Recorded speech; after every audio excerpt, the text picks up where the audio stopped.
Hey guys, it's your friendly neighborhood Dasher, and we are back with season 13, episode 3 of the Real Housewives of Atlanta. Now, this episode may be called 10-10-2020, but we are renaming it, okay? And the name of it is Triggered, and bitch, I am not okay. But y'all can stay in my way so we can talk about it. Body roll, Anywho.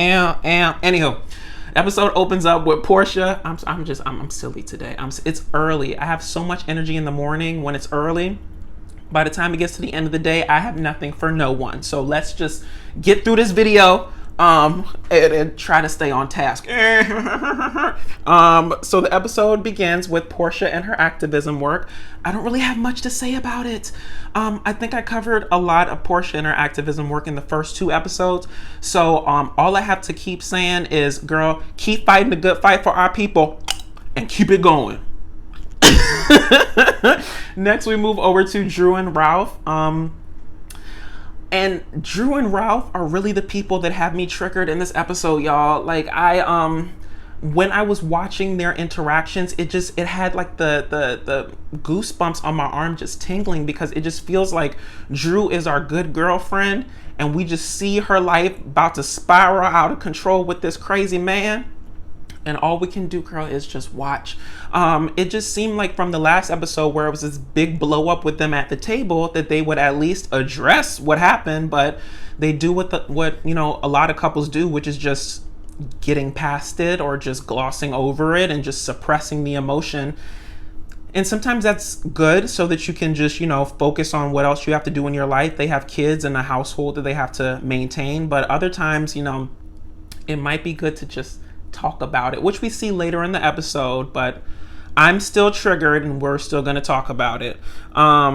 Pastor Jeanette and her messy sermon. You see, this is why I cannot wait till I get old, because old people, they lose all sense of decorum, not being in anybody's business, not interjecting themselves. She said that the name of her sermon was Bridle Thy Tongue. And y'all correct me if I'm wrong. I think that's what it was. I heard bridle. I thought about horses. I'm not sure. But Bridle Thy Tongue, which must mean something like, close your mouth or whatever. But as I said in a prior video, Pastor Jeanette is very, very alpha woman, okay?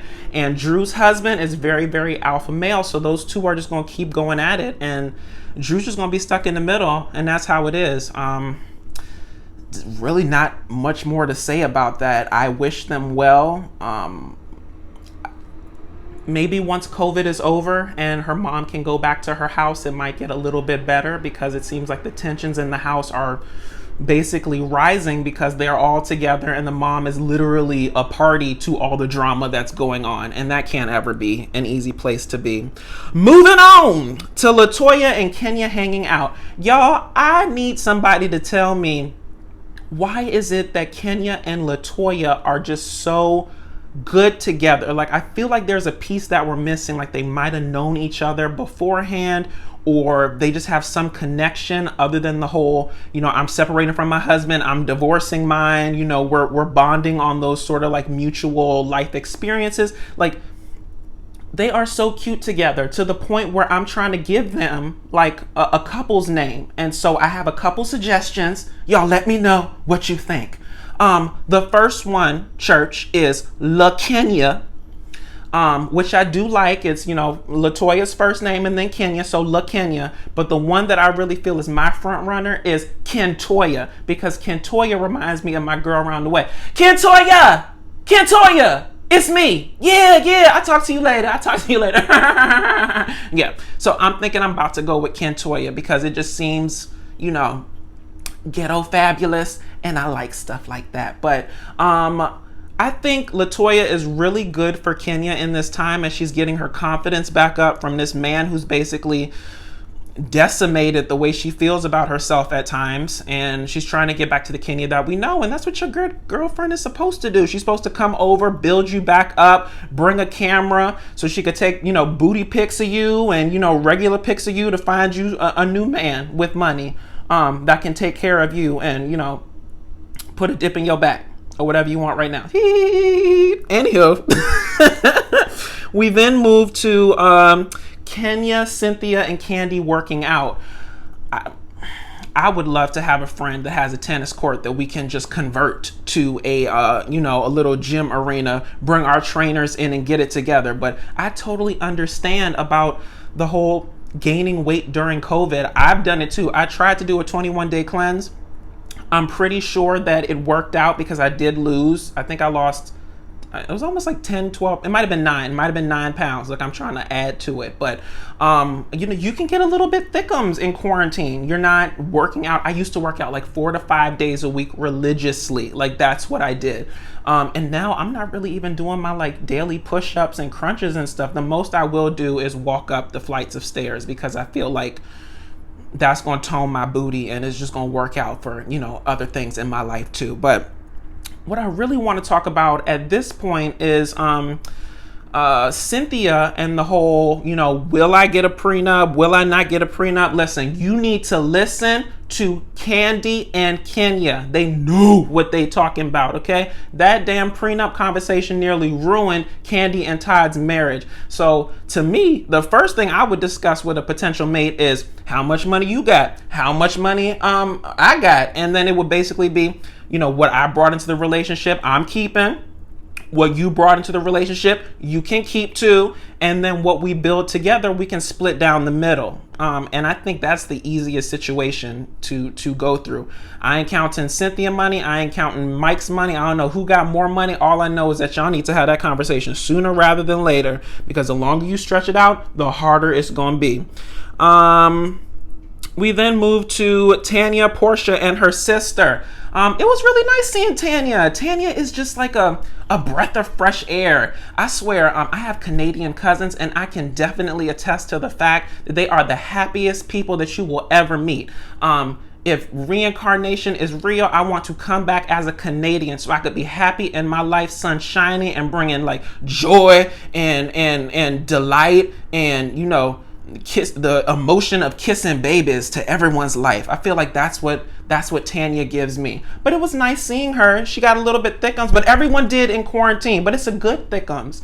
What was interesting about the exchange is just talking about their different relationships. We got a little bit more out of Portia in terms of the sort of route that led to where she is with Dennis right now. And it's almost like a single thread throughout the episode of the whole compartmentalization of emotions where, this area of my life is not working well. And so I'm going to focus on my job or my child or my businesses, because I can't deal with the one thing that's not working out and I don't know how to fix that. So I'm going to work on other stuff. So it was really just cool to see how, even though these are separate situations and separate relationships, there's still interwoven threads that, can be the same. So after they're driving in the car, we have the introduction of Fallon. And I really like the way her name's spelled. I wrote it down, Fallyn. Just a cool spelling, but she seems really, really cool. It seems like the standard Atlanta or, rich man, younger woman formula where it's the I'm not even gonna count that lady money. It's the beautiful woman, right? And it's the older man with money, okay? That adores her and worships the ground that she walks on, and she can walk all over him. But children, let me tell you, this is scripture, okay? This is in Genesis, Revelations, Exodus, somewhere around there. I can't quote the Bible, word by word, but I know this is somewhere in there. Thou who holds the purse strings holds the power in the relationship. So you gonna think that you have all this power over this man and he loves you and this, that, and the third. But girl, you better start stashing some money away for a rainy day, because you never find out how someone really feels about you until it's mad day. And then they ready to turn you down, rip your lifestyle from you and send you out into the streets destitute. But, hopefully that won't happen, but we'll find out more about Fallon. She seems really, really nice. She cute. And I'm going to start requiring all my friends to give me parting gift boxes when I leave their houses. I go to many people's houses, or I have over the years. And even if it's not the first time of me coming, I feel that because I have blessed you with my aura, my zhuzh, my personality, my energy, my comedic timing, that, you should give me at least a little parting gift, some little nice little crafted box with various candles and maybe juices, because I like juice versus wine. You ain't got to go expensive with it. Instead of just sending me out the door with a, boy, call me when you get home or text me when you get inside. I'm gonna need my friends to do better. I'm sending out a memo. Y'all just wait for it.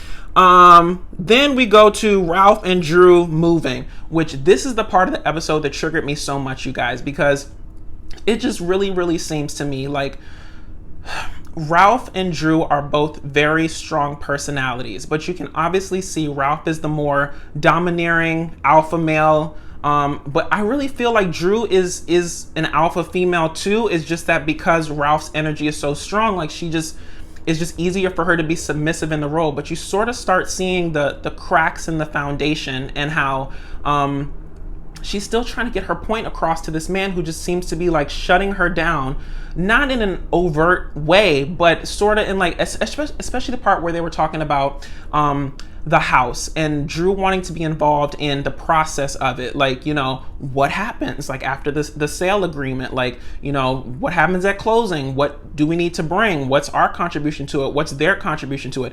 These are things that you should know if you're buying a house with someone. And if it's a true partnership, you should want her to know. All I kept saying and chanting at the screen during this time, y'all, was, Drew, girl, make sure your ass is on the deed, okay? Because this man has already proven that he'll drive 450 miles to Tampa, okay, to clear his big head. He gonna look at y'all on cameras while he over there, okay?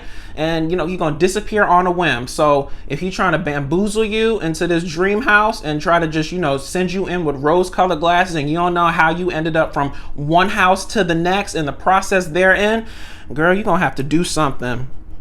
Do something. Get on your feet and do something. Keep pushing.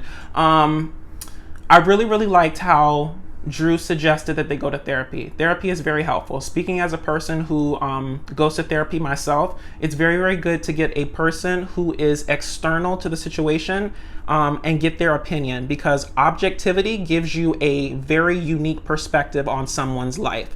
It just seemed to be one of those situations where, Drew is damned if she does and damned if she doesn't. She suggested therapy and that we should go to therapy. And then the first thing out Ralph's mouth was, oh, have you already, prejudged her and told her what's going on with us? So she's already going to be team you. Like, that's not even what it's about. Like, you don't even know what that conversation between Drew and the therapist was. It could have just been, hey, you seem to be a marriage family therapist and I'm going through marriage family issues. Like, let's talk about it. Like, everything doesn't have to be an argument. And it just seems like with Drew and Ralph, everything ends up being an argument, even the simple stuff.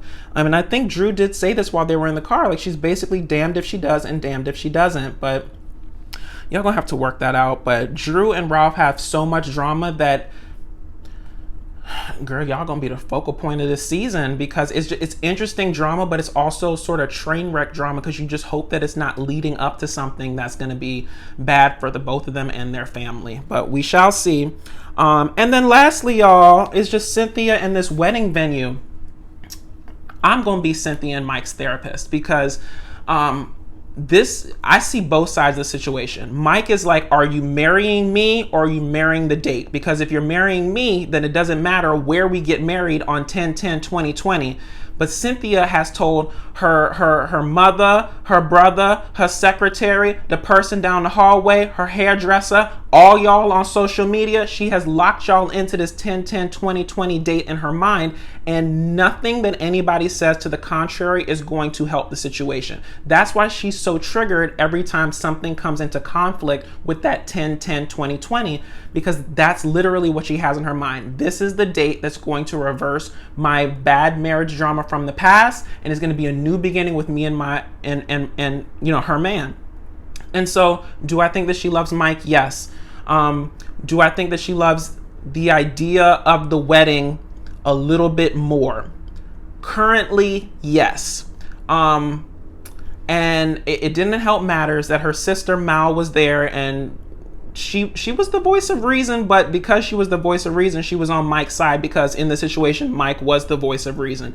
I hope they work it out clearly, because, you know, this was filmed in the past. We know that the wedding occurred. I just hope that this wasn't a huge sticking point, and that they were able to actually come to a consensus, and it wasn't a sort of Mike just giving in because this is what Cynthia needed in order for her to fulfill this goal of 10-10-20-20.